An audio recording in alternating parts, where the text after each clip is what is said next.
Resumindo o que temos visto sobre máquinas de Turing, podemos falar o seguinte. Vimos algumas variantes de máquinas de Turing. A máquina de Turing determinística, que é a máquina de Turing, digamos, padrão, com uma única fita, semi-infinita.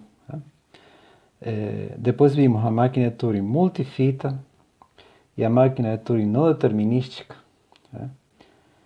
Também a enumeradora, que funciona, a ideia da enumeradora é um pouquinho diferente, mas também é uma variante de máquina de Turing. E existem outras variantes, por exemplo, uma máquina de Turing cuja cabeça de leitura-escritura pode ficar em cada transição, em cada transição a cabeça de leitura-escritura pode ou deslocar à esquerda, ou deslocar à direita, ou ficar parada na posição que se encontrava. Ou seja, adicionamos a capacidade de poder não se deslocar em uma transição. Essa máquina de Turing também é equivalente às outras que temos visto. Ou também podemos considerar uma máquina de Turing com fita duplamente infinita. É uma máquina de Turing que tem uma fita, só que agora a fita é infinita em ambas direções. E assim, existem várias outras máquinas de Turing. E é possível demonstrar que todas elas são equivalentes. Qualquer intento de adicionar alguma capacidade à máquina para aumentar sua potência, para que faça coisas que a máquina de Turing determinística de uma única fita não consegue, qualquer intento de aumentar a capacidade não adianta. A capacidade sempre continua sendo a mesma. São todas equivalentes. Existem várias outras variantes. E aí no livro-texto até alguns exercícios pedem para mostrar, por exemplo, esta e esta, que estas duas são equivalentes à máquina determinística.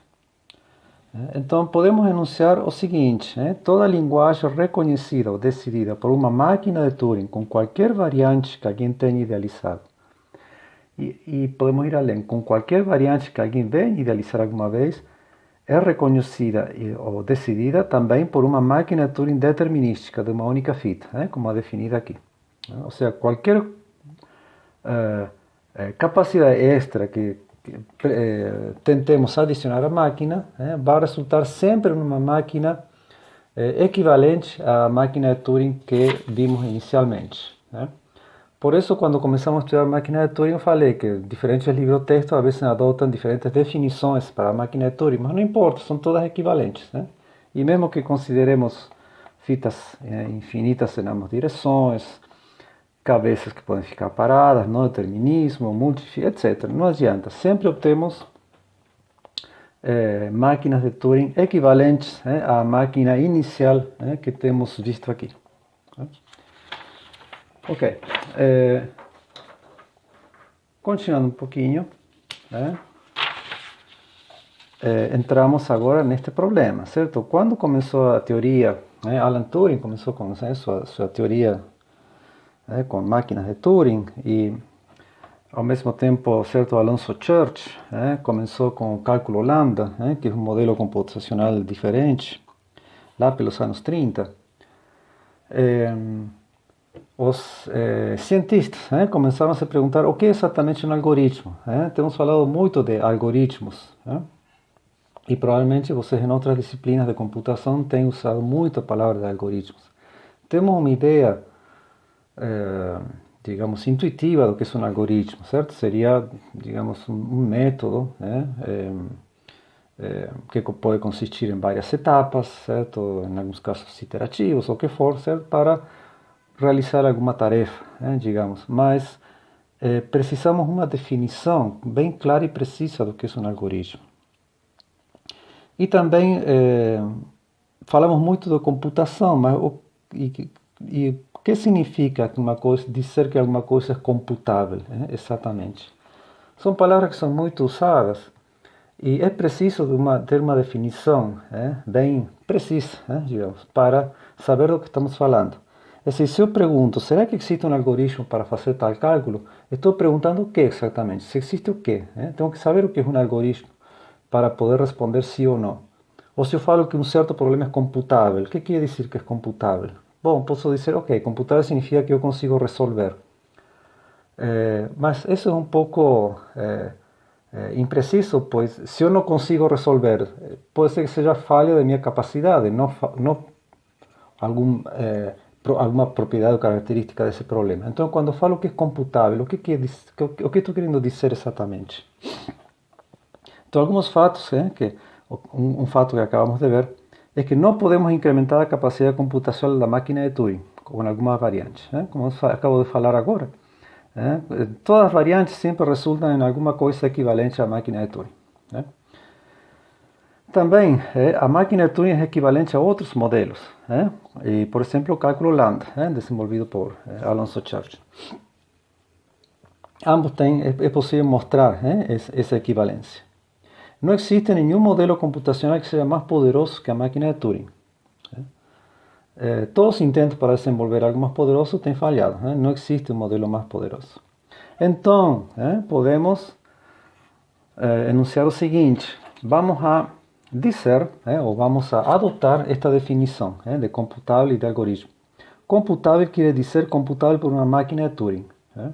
Se não existe um modelo computacional mais poderoso que a máquina de Turing, então podemos usar a máquina de Turing como referência.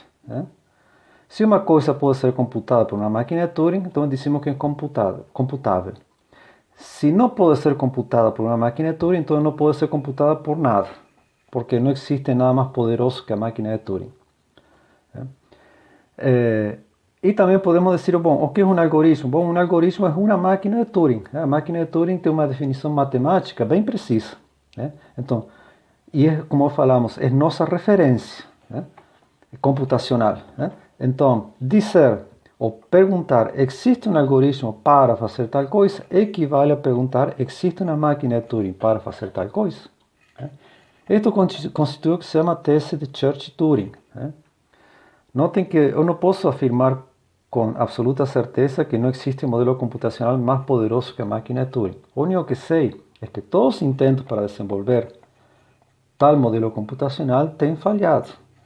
Então vamos a adotar como tese o fato de que não existe nada mais poderoso que a máquina de Turing. E se adotamos isso como um fato, como uma tese, então podemos usar a própria máquina de Turing como referência para definir o que é computável e o que é algoritmo. Church pelo cálculo lambda e Turing pela máquina de Turing. Daí vem o nome da tese. Outra forma de enunciar a tese é a seguinte. É esta. E de fato, a tese de Church-Turing, se vocês pesquisam, por exemplo, na internet, Wikipedia, onde for, o enunciado original da tese é bem diferente do que estamos falando aqui. É muito mais abstrato, e mais, digamos, difícil de interpretar, em termos simples. Aqui estamos fornecendo uma interpretação mais simples, certo? E é possível dar diferentes interpretações com diferentes palavras, mas todas sempre levam ao mesmo ponto. Podemos também dizer, enunciar essa tese desta outra forma, equivalente. Qualquer processo computacional que intuitivamente possa ser considerado um algoritmo, seja uma fórmula matemática, certo? Um programa de computador, tudo que em nossa cabeça passa a ser um algoritmo, ou seja, um algoritmo, pode ser convertido em uma máquina de Turing que decide um problema. Notem a palavra decidir. A máquina de Turing tem que parar. Queremos que a máquina de Turing pare e nos dê uma resposta. A máquina de Turing tem que resolver o problema. Então, para isso, precisamos que a máquina de Turing decida, que pare e dê uma resposta. O caso da máquina que enumera é outra história, certo? Aí o objetivo é diferente. Então, obviamente, eu não posso provar que isso é verdade. Estou assumindo isso como tese. Qualquer coisa que possa ser considerada um algoritmo pode ser convertido em uma máquina de Turing, que para, que decide o problema. Agora, temos estado trabalhando com linguagens, certo? E sabemos que a máquina de Turing aceita cadeias, certo? Que pertencem ou não pertencem a certa linguagem. Mas então, como fazemos para resolver problemas em geral usando uma máquina de Turing?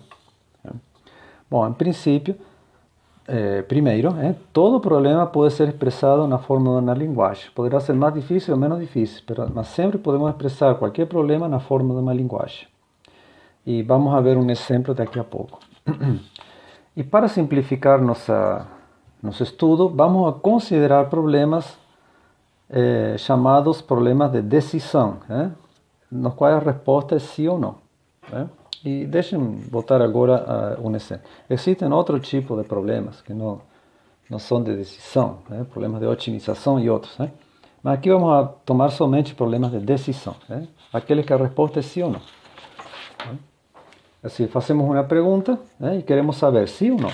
E, por exemplo, este é um bom exemplo.